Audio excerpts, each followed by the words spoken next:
A gente vai voltar já pra paternidade, mas antes, Mineirinho, eu quero falar do teu lado irresponsável agora. Porque toda vez que eu lembro, eu fico impressionado. Você sabe do que eu tô falando. Eu tô falando do dia em que você fez história lá na Estaiadinha. Ah, Bicho, na Estaiadinha.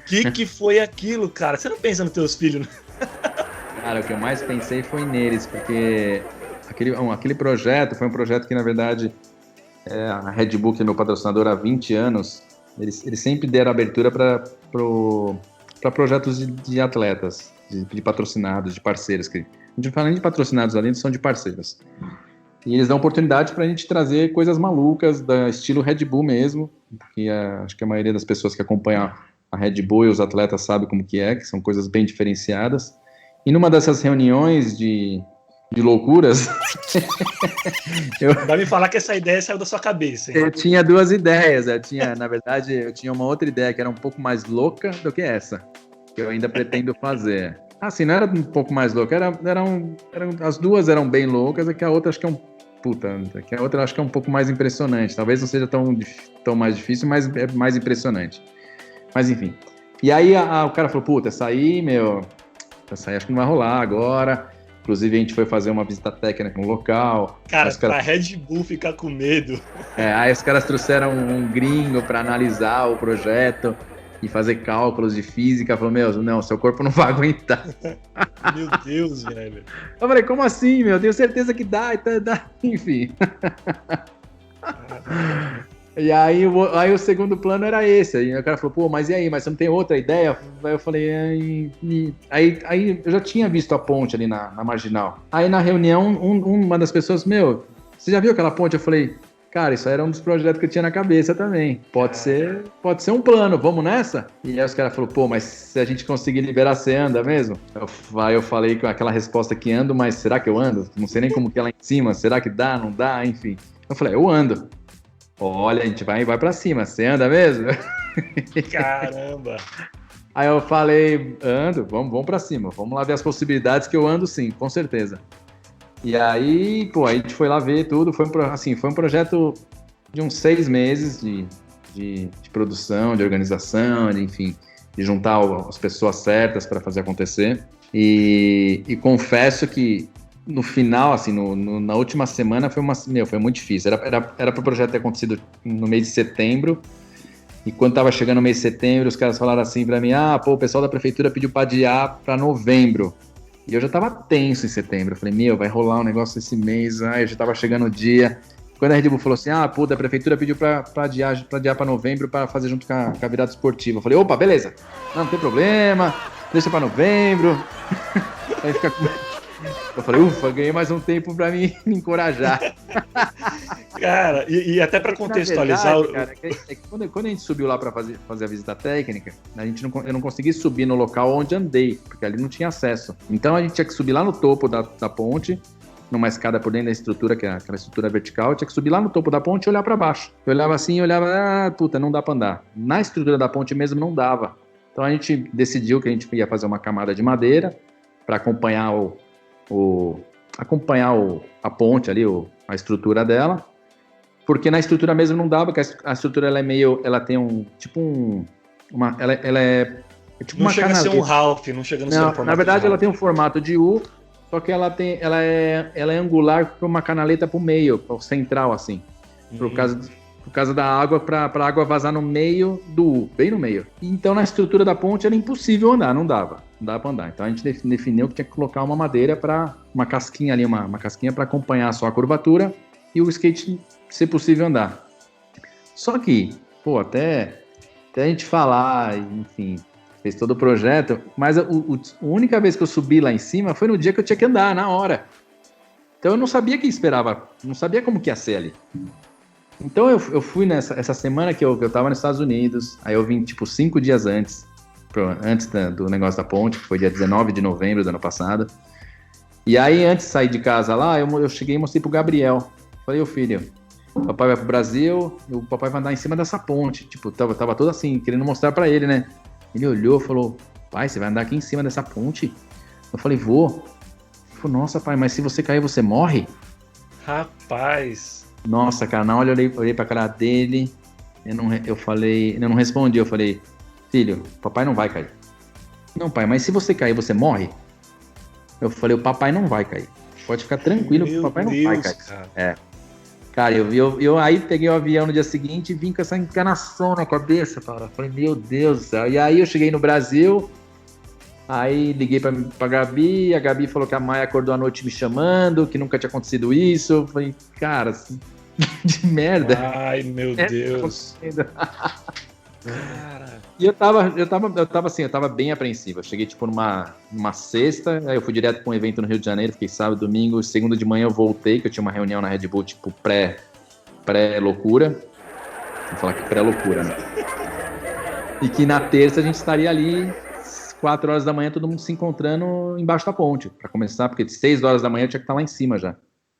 E foi assim, cheguei lá, assim, cheguei, não consegui dormir à noite. Foi muito louco. Fiquei mal mesmo. Fiquei mal porque eu fui preparado para qualquer coisa que pudesse acontecer, tanto pro lado ruim quanto pro lado bom. Só que minha cabeça tava tão louca que assim, eu pensava em tudo. Eu cheguei a pensar em que tudo pudesse dar errado. Tudo que nunca aconteceu com o meu skate, eu achei que ia acontecer em cima da ponte. Ah, vai quebrar, vai sair a roda. E eu vou sair voando e vou cair lá embaixo. Ah, vai quebrar o parafuso do eixo. Ah, vai não sei o que, vai travar alguma coisa. Nunca aconteceu isso, mas na minha cabeça eu comecei a viajar tanto que eu falei, nossa, meu, mas beleza. Mas chegou 4 horas da manhã ali, era que eu cheguei lá na ponte, assim, eu não deixei ninguém perceber que eu também estava nervoso, estava todo mundo bem apreensivo, inclusive eu. Por quê? Porque todo mundo chegou naquele ponto ali do dia, fizeram o melhor possível, devia ter umas 20 pessoas na equipe, nessa produção, que fizeram o melhor de todo mundo. Só faltava eu, para encerrar o negócio. Eu falei, todo mundo fez o melhor possível, todo mundo se esforçou, deu o seu melhor, agora eu preciso eu dar o meu melhor. Dar o meu melhor é subir lá e andar, acabou. Só que eu subi preparado, né? Eu subi assim, estava preparado para qualquer coisa que pudesse acontecer, mas eu subi também sabendo o que eu ia fazer. O que é sabendo o que eu ia fazer? Porque eu ia ter que descer de rapel lá de cima da estrutura vertical até chegar lá embaixo. Desci de rapel. Aí eu falei, a hora que eu descer lá embaixo, eu já sabia exatamente tudo que eu tinha que fazer. Eu tinha que soltar o rapel do meu corpo, eu tinha que tirar a mochila das minhas costas, isso sem dar atenção para as coisas que aconteciam ao meu redor, para mim entrar no meu estado zen ali, no meu mundo, para que nada exterior me atrapalhasse o que eu tinha que fazer. E eu cheguei lá exatamente assim, e foi assim que aconteceu. Eu não escutava barulho de carro, de buzina, de helicóptero, de nada, cara, de nada. Eu só sabia que eu tinha que andar de skate naquele trilho, que eram 3 madeiretes, eu tinha que andar no meio dos 3 madeiretes, o madeirete do meio, para não cair para fora. Mas no final das contas, você achou que foi mais tranquilo do que você imaginava? No começo foi tenso, no começo foi bem tenso, mas assim, eu comecei a andar às 6 da manhã e eu saí de lá às 10 da manhã lá de cima. No final eu já tava totalmente solto lá em cima, sem medo, sem nada, mas no começo foi tenso. Até eu começar a andar, até eu colocar o skate lá e ver que aquilo era muito ruim para andar de skate, me bateu uma preocupação. Eu falei, nossa, que será que não vou conseguir fazer nada nesse lugar, nem pegar velocidade? Porque ele era, em comparação com o Ralph, por exemplo, o Ralph mais alto, ele tem 4,20 metros de altura, cada parede. Lá, cada parede tinha 6 metros de altura. Para 3 madeirites de largura. E não tinha um flat no meio. Um flat que eu falo uma parte reta, que o Ralph ele tem uma transição, ele tem uma parte reta e outra transição. Lá não, lá era um U perfeito, só que era um U muito lento e todo irregular, porque a capa da madeira ela só acompanhava a estrutura da ponte. A estrutura da ponte era toda torta, não foi feita para andar de skate. Era toda torta. Então a hora que eu comecei a andar de skate era muito irregular e não dava velocidade. Eu falei, nossa, o que eu vou fazer aqui? Meu Deus do céu, eu não vou conseguir nem subir. Só que aí eu fui acostumando, fui cada vez esforçando mais, e aí eu consegui ir lá em cima, consegui fazer manobra, enfim. Aí me familiarizei mais com a situação e fiquei mais à vontade, né? Mas demorou aí, sei lá, uma meia hora, 1 hora pra mim ficar tranquilo lá em cima. Quando eu desci, foi assim, na verdade, quando eu acertei a manobra, que eu achei que eu não ia fazer nada lá em cima, eu consegui dar um aéreo, acho que ali foi o ápice do meu projeto como um todo. Porque as pessoas internas da Red Bull falam assim, e aí, que manobra que você pretende fazer ali em cima? Eu falei, galera, se eu conseguir andar lá, já vai ser demais já. Agora, eu não sei como que é lá em cima. Lá não é feito para andar de skate. Eu não sei como que, a hora que eu subir lá, o que vai ser aquilo. Se vai dar para fazer alguma coisa, ou se só vai dar para andar, não sei. Então, quando eu cheguei lá, eu vi que realmente não dava para fazer quase nada. Nada. E eu ainda consegui dar um aéreo. Quando eu consegui dar um aéreo, parecia que eu tinha ganhado o primeiro campeonato mundial. O primeiro circuito mundial de 2003 foi a mesma sensação. Assim, parecia que tinha uma descarga de energia boa, assim, de, sei lá, de realização, de conquistar um negócio que eu queria tanto, que estava tão apreensivo com toda aquela situação, e deu certo, graças a Deus, deu certo o projeto.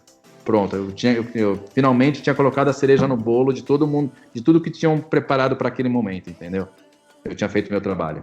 E foi ótimo. Mas assim, quando eu desci de lá, eu desci todo emocionado e pensava assim, mesmo na minha família, porque eu não sabia se dali eu ia sair vivo ou morto.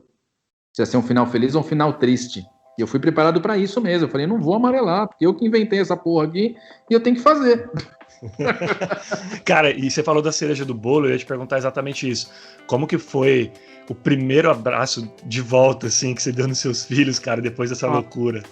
Ó, pra você ver como eu tava tão maluco, assim, de ideia, assim, que eu tava tão, como que eu falo, tão preocupado com toda a situação. Teve um cara que me chamou pra fazer uma entrevista, o cara me ligou no dia que eu cheguei no Brasil, que era na sexta-feira. Era uma entrevista que ia ser no dia da ação da Red Bull, só que à noite no shopping, dentro de um shopping, o cara tinha um programa no meio do lobby do shopping. Ele fazia um programa de esportes lá e tal. E aí ele me convidou que eu participar, um cara de São Paulo e mais um repórter de futebol, enfim. O cara me ligou na quinta-feira, eu falei, não, beleza, pô, vou sim, né? Quer dizer, aí eu lembrei da ação, né, na hora que eu tava falando com o cara, beleza, vamos se falando, mas a princípio tá confirmado, tá bom? Tá bom. O cara ficou me ligando acho que me ligou na quinta, aí o cara me ligou na sexta, eu não atendi. Aí o cara me ligou no sábado, eu não atendi. O cara me ligou domingo, eu não atendi. E aí na segunda-feira, depois que acabou, a hora que eu desci lá e cumprimentei todo mundo, a equipe toda, a primeira coisa que eu fui no meu carro, catei o celular e falei assim, eu não lembro o nome dele, falei, amigo, tá confirmado hoje, tá? Tô vivo. Foi bem isso, cara, foi exatamente isso. E quando eu fui lá à noite no programa, lá fazer a entrevista, e na hora ele comentou alguma coisa, e lógico que o negócio da ponte, naquele dia tava, todo mundo só falava da ponte, e aí, a hora que ele deu a palavra pra eu explicar da ponte, eu pedi desculpa, eu falei, desculpa, você viu que eu te confirmei na quinta, aí você me ligou na sexta, né, não respondi. Eu falei, sabe por que eu não te respondi? Porque eu não sabia nem se eu ia estar aqui agora, cara. Que loucura, bicho. Por isso que eu não te respondi, eu não sabia, não queria ficar te falando que eu ia vir e não sabia, na verdade, se eu ia estar aqui pra vir. Nossa, cara, tenso demais. Foi tenso, mas graças a Deus deu certo. Tá tudo bem. Foi um sucesso e eu tô aqui. Aí foi que a minha família também foi uma alegria só, que a minha esposa, eu não falei tudo que poderia acontecer, né? Na verdade, eu nem passei a preocupação para ela, mas ela realmente estava preocupada. Ela via, às vezes ela me pegava preocupada, ela falava, por que você tá assim? Tá chegando a ponte. Tá chegando o dia da ponte. Pô, mas você tá com medo da ponte? Ela falava, vai lá e anda, faz o que você sabe fazer, caramba. Eu falei, não é bem assim, né, filha? Não é bem assim. Eu vou estar a 65 metros, 3 madeiretes de largura, 6 de altura ali na rampa, não é bem assim. Mas beleza, é lógico, tem que ir lá e andar de skate. Mas é uma situação toda desfavorável a andar de skate. Eu vou lá tentar andar. Mas deu certo. Graças a Deus, cara. E até contextualizando, então, os nossos ouvintes que de repente não sabem, não lembram desse episódio ou não chegaram a ver, foi um episódio em que para promover a virada esportiva 2019, né, depois das ideias que o Sandro teve com a Red Bull, ele andou de skate na estaiadinha ali da Marginal Tietê. Então a gente tem a ponte estaiada lá no Itaim Bibi, né, lá na Berrini, e tem a estaiadinha, que na verdade não tem nada de estaiadinha, porque ela também é gigante. E ali tem um determinado trecho da ponte, tem bem acima, inclusive, de onde passam os carros, um formato de U, como ele falou, bem irregular, e é ali que eles montaram a pista e ele andou em cima da ponte na Marginal, de forma... Na frente do AMB, é bem na frente do Bem AMB. na frente do AMB, exatamente. E eu lembro, o Sandro, porque, cara, no dia, eu não sei se foi no... eu tava assistindo na TV Globo, cara, eu não sei se foi no Bom Dia São Paulo, eu acho que foi pelo horário até que você disse. Que Isso. Eles transmitiram ao vivo, cara, e na hora que eu bati o olho, assim, eu falei, não, isso, gente, eu juro por Deus, assim. Esse maluco falei, ali. Não, na verdade, eu posso falar real, quando falou que era você, eu fiquei até um pouco mais tranquilo. Só que mesmo assim, quando começou a transmitir, meu pensamento foi, a Globo tá sendo irresponsável de transmitir isso, mesmo? Porque, cara, se acontecer um acidente ao vivo, isso vai ser uma parada chocante pro mundo inteiro. Aí eu acho que o Bocardi falou, o Sandro Dias, então tá entregue, tá em boas mãos. Na verdade, o projeto todo só a Globo sabia. Impactante demais. Ela deu ao vivo com exclusividade ali, então. E ela queria, por isso que eu tinha que estar lá em cima às 6 da manhã, porque ela queria exatamente abrir o jornal lá da manhã, o primeiro jornal deles, anunciando a abertura da virada esportiva e comigo andando lá em cima na ponte. Então só eles sabiam. E aí, a hora que eles passaram, aí começou a vir um helicóptero Aí veio o helicóptero da Record, depois veio do SBT, aí veio não sei o quê. E aí não parava mais de parar helicóptero na ponte, falando, meu Deus do céu. Mas foi legal. Puta, graças a Deus foi um sucesso. A gente não esperava que fosse dar tanto barulho como deu. E até hoje, hoje mesmo eu recebi no meu celular gente que passa na ponte lá e fotografa e coloca lá Dia Sandro. Tagueia meu nome. Te marca, né? Não, mas apesar de todo o susto, cara, parabéns, porque foi realmente uma parada incrível. E vamos voltar aqui pra paternidade depois do susto. Mas, cara, foi um relato extremamente legal que você deu aqui, porque porque a gente vê você como um cara ex-campeão do mundo, a gente sempre vê aquele super-herói, né, que não tem medo de nada, aquela pessoa que é imortal dentro daquilo que faz, e vê o quão humano, né, o atleta também é, esse lado de medo. Eu acho que isso é inspirador até para os seus fãs, até para a molecada que tá começando, porque eu acho que o medo, eu não sei se você corrobora, Sandro, mas eu acho que o medo é o que nos mantém vivo, né, cara? Porque é nosso mecanismo de defesa, né? Assim, é difícil eu ter medo de alguma coisa, cara. Você fala pra mim, você tem medo? Cara, eu tenho medo de morrer. Isso eu tenho medo. Você fala, você tem medo de alguma coisa? Tenho, de morrer. O resto eu não tenho medo das coisas. Eu respeito meus limites, eu tento respeitar meus limites, que eu sei aonde... Tanto é que meu pai, assim, na noite anterior que eu fui na casa dos meus pais, que era mais próximo, eu fiquei na casa deles.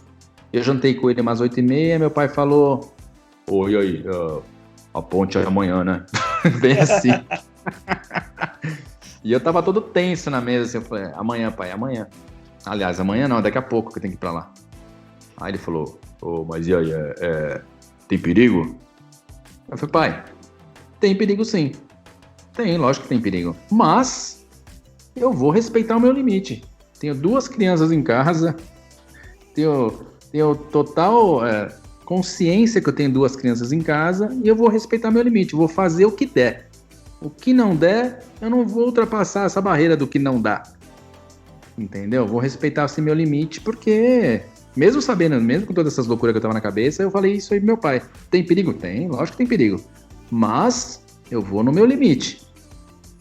Eu vou até onde dá, até onde eu sei que dá. E é lógico que eu sei medir onde dá, onde não dá. Eu não sou nenhum inconsequente que eu tô indo fazer alguma coisa que eu não sei fazer, entendeu? Sim, aí que tá a questão. E eu falei, fica tranquilo que eu vou respeitar o limite ali e não vai acontecer nada. Eu falei, mesmo louco da cabeça lá, sem conseguir dormir. Ai, caramba. Hoje tudo que eu faço é pensando nos meus filhos, na família. Eu não faço mais nada pensando em mim. Não preciso de nada. Se eu fosse sozinho, eu não precisava de nada. Eu precisava de um carro e de um apartamento com um dormitório para eu dormir. Do resto, mas não, hoje eu tenho uma família, tenho 2 filhos, tenho uma esposa, que tudo que eu faço na minha vida é pensando neles. É pro bem-estar da minha família, não é pro bem-estar do Sandro Dias. Sandro Dias não precisa de nada. Sandro Dias precisa de um boné, de uma calça jeans, uma camiseta, um tênis e um skate no pé. Ele tá feliz. Mas eu tenho 2 crianças, tenho que educar, tenho que ser pai, tenho que dar o melhor para eles. Ensinar para eles o melhor da vida, o que é certo, o que é errado, os caminhos, enfim. E aí que vem a questão de falar assim, você vive para você? Não. Acho que eu tenho prazer nas coisas que eu faço pensando neles. Por isso que eu faço bem feito as coisas que eu faço, porque eu quero fazer bem feito para dar certo para eles. Não é para mim, o Sandro não... Então, ser pai me tornou com essa consciência de fazer as coisas para eles, para o bem-estar da minha família, principalmente dos meus filhos e da minha esposa, né? Aquilo que eu falei, o Sandro mesmo precisa pouco para viver, não preciso de nada, eu preciso para eles, para mim não. Eu sei que eu me viro sozinho. Os dois lá, as duas crianças, são 100% dependentes, são meus dependentes da minha esposa, então a gente tem que viver para eles, tem que fazer as coisas para eles no momento. A gente não decidiu ser pai e mãe, então, já que você decidiu, tem essa responsabilidade, tem esse comprometimento, faça o melhor para eles. É lógico que em contrapartida a gente está junto e a gente está usufruindo junto, mas é pensando neles, sempre pensando neles. É muito doido.